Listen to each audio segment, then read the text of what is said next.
갈릴리 가나라는 아주 작은 동네였습니다. 그 동네에서 혼인 예식이 진행되어집니다. 지금의 혼인 예식과는 달리 그 당시 예식은 다른 몇 가지 문화가 있습니다. 그 가운데 하나는 혼례식이 너무 길다는 것이죠. 지금으로 보면 일주일 동안 계속되는 잔치입니다. 그리고 잔치 준비가 정말 엄청납니다. 일주일 동안의 잔치를 벌이기 위해서는 계획을 잘 하셔야 되고 또 준비를 철저히 하셔야 되는 이중 부담이 있습니다. 어쨌든 잔치는 시작되었고 혼례식은 진행되는 과정입니다. 그런데 문제가 생겼죠. 포도주가 떨어졌다는 것이죠. 그 당시의 음식 문화는 포도주가 잔치를 돋구는 정말 중요한 음식입니다. 그런데 포도주가 떨어지면 잔치 영이 완전히 깨어지는 것입니다. 어려운 상황이 온 거죠. 이 상황 속에서 예수님은 문제를 해결하시는 걸 우리에게 지금 보여주고 있습니다. 오늘 여기서 우리가 받을 교훈의 한 가지는 조연이나 주연처럼 쓰임받는 사람이 되는 인생을 살자는 것입니다. 세상에는 주연이 있고 조연이 있습니다. 사람들의 이목은 당연히 조연이 아니고 주연에게 이목이 집중되어집니다. 그러나 오늘 우리 본문성에 보면 주연이 아닌 조연이 귀하게 쓰임받는 것을 우리가 지금 보게 되어집니다. 여러분, 혼인잔치에 예수님이 청함받던 것도 이례적이죠. 혼인잔치에 주님이 거기 초청을 받게 되어졌습니다. 예수의 어머니도 함께 참여하였습니다. 그리고 혼인잔치 계속되는 가운데 문제가 생기자 예수의 어머니가 이제 등장을 하죠. 이렇게 했습니다. 예수의 어머니가 예수에게 이르되 저들에게 포도주가 없다 합니다 라고 했죠. 이 보고를 마리아는 예수님에게 보고를 했습니다. 그때 예수님이 이렇게 말씀을 하시죠. 4절입니다. 예수께 이르시되 여자의 나와 무슨 상관이 있나이까 라고 하시죠. 예수님이 이 마리아 보고 최초로 이제 여자라고 표현을 하고 계십니다. 주변의 사람들이 예수님의 말을 들을 때 이해가 되지 않는 부분일 수도 있어요. 당신의 어머니가 아닙니까? 방금 여자애라고 말씀하셨습니까? 이런 내용이죠. 깊은 의미가 담겨 있습니다. 여러분, 예수님이 마리아를 보고 여자애라 말한 부분은 육체의 아들로서의 관계를 말한 것이 아니고 영적인 관계성을 가지고 지금부터 확실히 말씀하시고자 원했던 의도적인 것이었습니다. 여자여 무슨 상관이 있을까? 얼마 전까지 해도 나는 당신의 아들이고 당신 나의 어머니였습니다라는 것입니다. 근데 지금 공생을 시작하면서 예수님은 관계를 다시 설정합니다. 예수님은 그 마리아 보고 여자여라고 말합니다. 마리아는 사실 이것을 수용할 만한 이미 성숙함이 있었습니다. 그렇지 못했으면 삐뚤어지거나 속상하거나 화가 났겠죠. 아니 아들 나보고 여자라고? 뭐 이런 거죠. 그게 아니었습니다. 마리아는 이것을 가지고 아무 문제 삼지 않았습니다. 이미 예수님은 메시아며 하나님 아들이며 그리스도라는 사실을 마리아는 이미 마음속에 심어두고 있었기 때문입니다. 그래서 여자여라고 말했지만은 전혀 말해 이것을 문제 삼지 않는 영적 센스가 있는 사람이었습니다. 5절에 그의 어머니가 하인들에게 이르되 너에게 무슨 말씀을 하시든지 그대로 하라 하니라. 아멘. 내 앞에 있는 예수는 그리스도란 겁니다. 내 앞에 있는 예수는 주님이라는 겁니다. 내 앞에 있는 예수는 하나님의 아들이시란 겁니다. 그러니까 내 앞에 지금 말씀하신 저번의 말씀을 그대로 순종하면 된다고 마리아가 이 관계에서 중요한 역할을 하고 있음을 우리가 지금 성에서 보고 있습니다. 여러분 거기에 무슨 말씀을 하시는지 그대로 하라는 말이 대단히 중요합니다. 말씀의 역사는 항상 믿음에서 나옵니다. 아멘. 무슨 말씀을 하셨는지.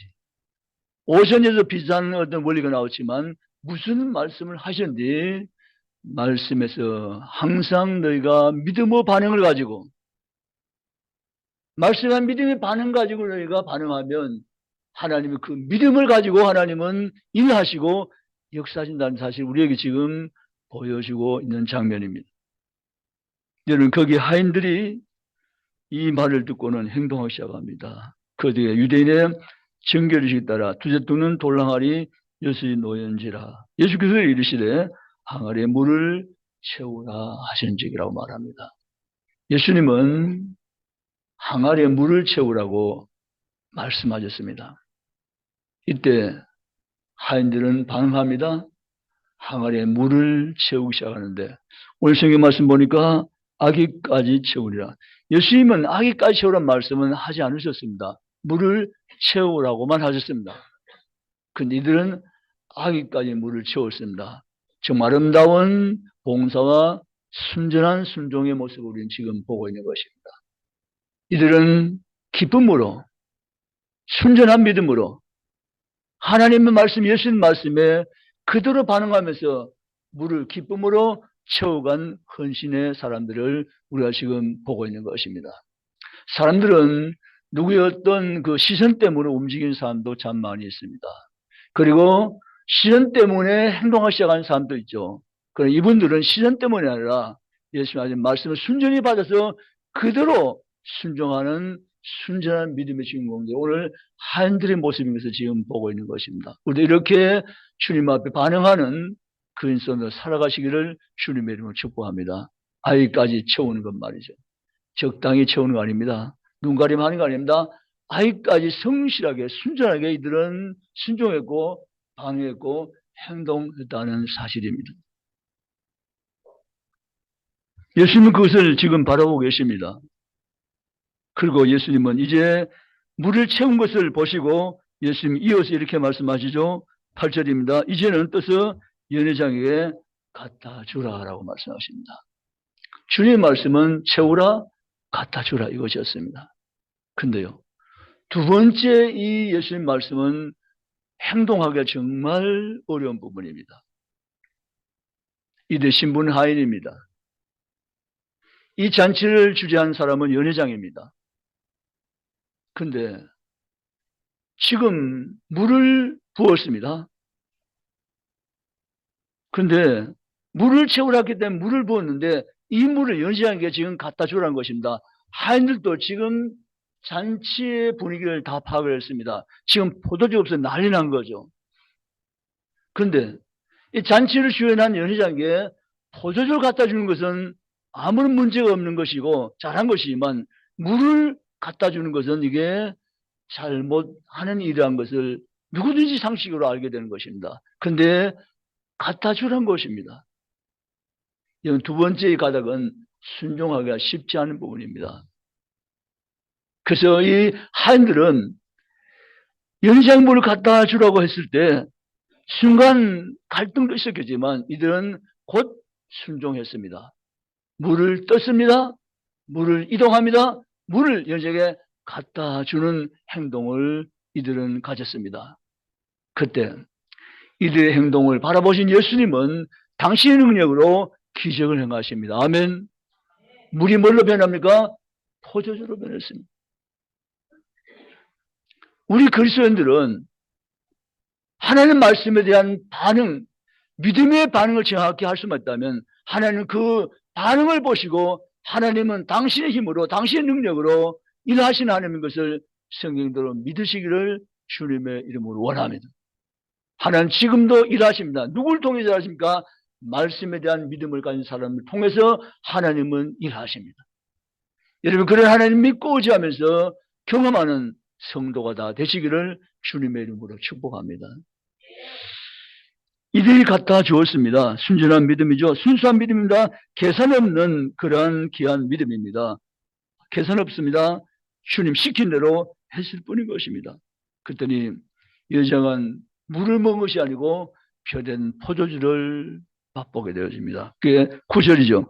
연장물로 된 포도를 맛보고 어디서 났는지 알지 못하되 물돈 하인들은 알더라. 이렇게 성인 기록합니다. 따라합시다. 물돈 하인들은 알더라. 아멘. 여러분, 여기 놀라운 기적이 일어난 가나의 첫 번째 혼인잔치의 기적입니다. 이것이 표적입니다. 예수님인 것을 온 전에 공개한 첫 번째 표적입니다. 이 첫 번째 표적 비밀을 주연인 연회장은 전혀 알지 못합니다. 그러나 물도온 하인들은 경험합니다. 우리 인생에서 연회장의 자리와 하인들의 자리가 있습니다. 사람들은 하인들의 자리는 관심 없습니다. 사람들은 연회장의 자리를 더 선호하죠. 어쩌면 이게 타락한 본성인지 모르겠습니다. 근데 여러분 이거 아시죠? 땅에서는 무명이지만 하늘나라의 이름이 빛나는 사람들이 정말 많이 있다는 것. 적어도 우리 예수 믿는 사람들은 땅에서 내 이름이 소개되어지고 자랑되어진 것에 목적을 두지 않고 여기서는 숨겨지나 하늘에서 빛나는 이름이 되는 사람들이 되기를 우리는 원하고 사는 것입니다. 아멘이십니까? 그렇습니다.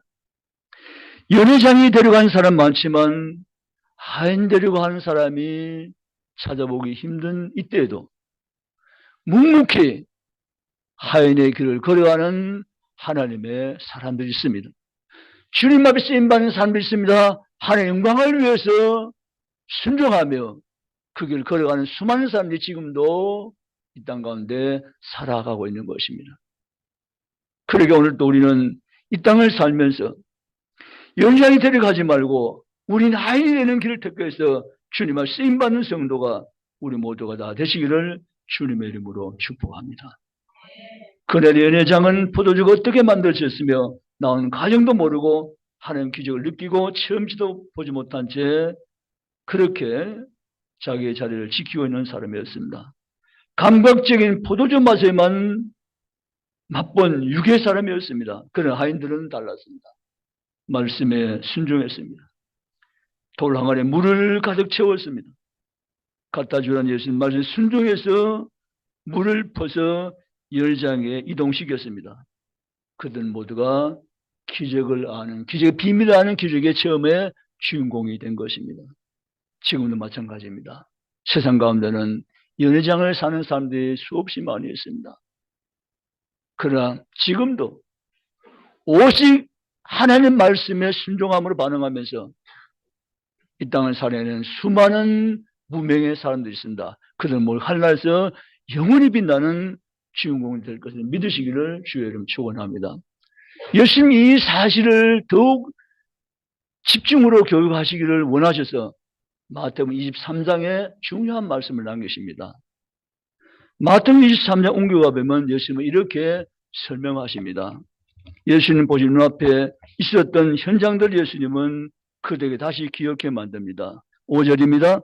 그들의 모든 행위를 사람에게 보이고 하잖아 곧 그 경문대를 넓게 하며 옷수를 길게 하고 23장 6절 산채 윗자리와 해랑 높은 자리와 7절 시장에서 문만 받는 것과 사람에게 합비라 칭함받는 것을 좋아하는 자들이 있느니라고 말씀하십니다. 그렇습니다. 지금도 마찬가지입니다. 그런데 주님은 너희는 그들을 본받지 말라 말합니다. 주님이 이렇게 말씀하신다. 마태복음 23장 12절에 누구든지 자기를 높인 자는 낮아지고 누구든지 자기를 낮춘 자는 높아지리라 이렇게 말씀을 하십니다. 아멘. 지금도 육체를 따라 사는 사람들은 연회장의 자리를 위해서 인생을 투자합니다. 그러나 지금도 하나님의 비밀을 아는 사람들은 예수 그리스도의 명령을 따라 움직이는 사람들은 하인의 길을 묵묵히 걸어갑니다. 그때 하늘에서 큰 자가 된다고 성경은 약속하셨습니다. 우리 그런 길을 걸어가는 성도가 되시기를 주님의 이름으로 축복합니다. 오직 우리는 하나님만 의지하고 그 말씀에 직강 믿음으로 반응하며 하나님 나라를 소망하며 나가는 그리스도인들이 되시기를 주의 이름으로 축원합니다. 그 영원 하늘에서 빛나는 자들이 될 것입니다. 여러분, 요한복음 4장 성경을 우리는 잘 알고 있습니다. 수가성에 한 여자가 있어요. 이렇게 성경이 말합니다. 이름이 없어요. 많은 성경 내용 보면 이름 없는 사람들이 정말 많이 나오십니다. 이름이 없어요. 그러나 이름 없어도 믿음은 큰 자였습니다. 우리는 믿음이 큰 자가 되시기를 주의를 축원합니다. 사마리아 성 수가연 한 여자가 있어 이름은 없습니다. 그러나 그 여자는 정말 주님 앞에 축복받은 한 여인으로 쓰임을 받게 되어집니다. 예수의 말씀을 그는 받아들이고 참 예배자가 누구인가를 그는 알게 되었고 지금 당신 앞에 서 있는 유대인 남자가 그수한 사실을 그는 깨닫게 되고 물동이를 버리고 동네로 뛰어들어가서 내가 만난 예수를 당신을 또 만나보라고 외치는 전도자의 축복을 받게 되어집니다. 사랑하는 성도 여러분, 이름이 숨겨져도 괜찮습니다. 무문의 사람들도 괜찮습니다. 그러나 우리는 하나님을 반드시 만나야 되며 경험해야 되며 체험하며 하나님 쓰임받는 사람으로 살아내시기를 주님을 축원합니다. 머지않은 날 주님 나라에 갔을 때 정말 주님 앞에 말씀에 반응하고 믿음을 반응해 쓰임받은 수많은 사람들이 그날에 영원히 살고 있는 것, 그날을 우리는 함께 경험하게 될 것입니다. 이 땅에서 주연이 되려고 하는 수많은 사람 경쟁 속에 살지만 그 경쟁은 무의미합니다. 사실 의미가 없는 삶의 연속일 뿐인 것입니다. 지금은 아이들의 놀이가 바뀌었지만 제가 국민학교 다닐 때 놀이는 지금 저 놀이가 문화가 많지 않았죠. 여자아이들은 고무실을 어디 구했는지 그걸 가지고 땡기고 뛰어넘고 그거 외에는 별로 노는 거 없고요. 우린 땅 따먹기를 자주 했는데 뭐 돌 하나 주고 튕겨가지고 그물 구워 땅 따먹는 거예요. 그 아무리 따먹어도 그 작당 아닌 거 맞죠? 그러나 그 땅 따먹기 할 때는 땅이 넓어지면 얼마나 기분이 좋은지 몰라요. 그런데 이제 해가 저물저물해가지고 집에 갈 때면 어떤 친구가 먼저 발로만 그거나 뭉개버려요. 아무 소용없다는 거죠. 땅에서 우리 땅 따먹기 이거 의미 없는 거예요, 사실은요. 진짜 우리의 삶의 목표는 여기가 아니고 주님 계신 집 하나님의 나라인 줄 믿습니다. 그 나라에서 빛나는 이름을 가진 사람이 진짜 성한 사람이고 지혜자인 줄 믿습니다. 여러분의 이름이 하늘나라에 기록되어 있다는 사실을 아시죠? 그 이름을 땅에서 빛내게 할 사명 우리에게 있습니다. 아멘. 그 이름이 빛내게 할 사명이 이 땅 가운데 있음을 우리가 알고 정말 오늘 주연이 되지 하지 마, 연회장이 되지 하지 말고 물도원 하인들처럼 되어서 주님 말 쓰임받고 주님께 인정받고 주님께 영광 돌리는 귀한 성도의 길 걸어가는 복된 신앙인 모두가 다 되시기를 주님의 이름으로 축원합니다.